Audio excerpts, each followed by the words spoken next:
અનામત હટાવવાની માંગ સાથે શરૂ હિંસક આંદોલનના કારણે બાંગ્લાદેશમાં હવે અત્યંત ગંભીર પરિણામ જોવા મળી રહ્યા છે.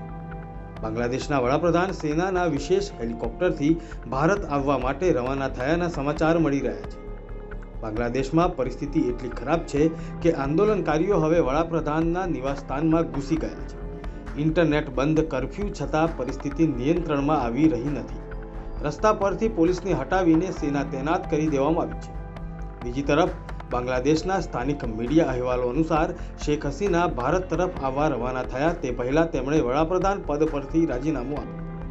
હજારોની સંખ્યામાં પ્રદર્શનકારીઓ પીએમ હાઉસમાં દાખલ થઈ ગયાના વિડીયો સોશિયલ મીડિયા પર વાયરલ થઈ રહ્યા છે.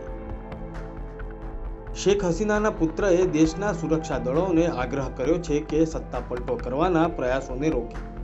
બાંગ્લાદેશના સત્તારૂઢ પક્ષ આવામી લીગ અને મુખ્ય વિપક્ષી પાર્ટીના દિગ્ગજ નેતાઓ વચ્ચે સેનાના હેડક્વાર્ટરમાં બેઠક થઈ રહી છે. આ હિંસક પ્રદર્શનમાં છેલ્લા 48 કલાકમાં જ બાંગ્લાદેશમાં 100થી વધુ લોકોના મોત થયા છે. બાંગ્લાદેશમાં વિદ્યાર્થીઓના નામે શરૂ થયેલ આંદોલન બાદ હિંસક ગૃહ ઉદ્યોગમાં ફેરવાયું. સૌથી પહેલા શિક્ષણમાંથી અનામત ખતમ કરવાની માંગ સાથે આંદોલન શરૂ થયું હતું. બાંગ્લાદેશમાં 1971ના સ્વતંત્રતા સેનાનીઓના વંશજોને અનામત આપવામાં આવી છે. કોર્ટે વિદ્યાર્થીઓની માંગ સ્વીકારીને અનામત ઘટાડી દીધું હતું. જોકે તે બાદ પણ હિંસક પ્રદર્શનકારીઓ શાંત થયા નહીં. પ્રદર્શનકારીઓએ એ પછી શેખ હસીનાના રાજીનામાની માંગ સાથે આંદોલન શરૂ કર્યું હતું.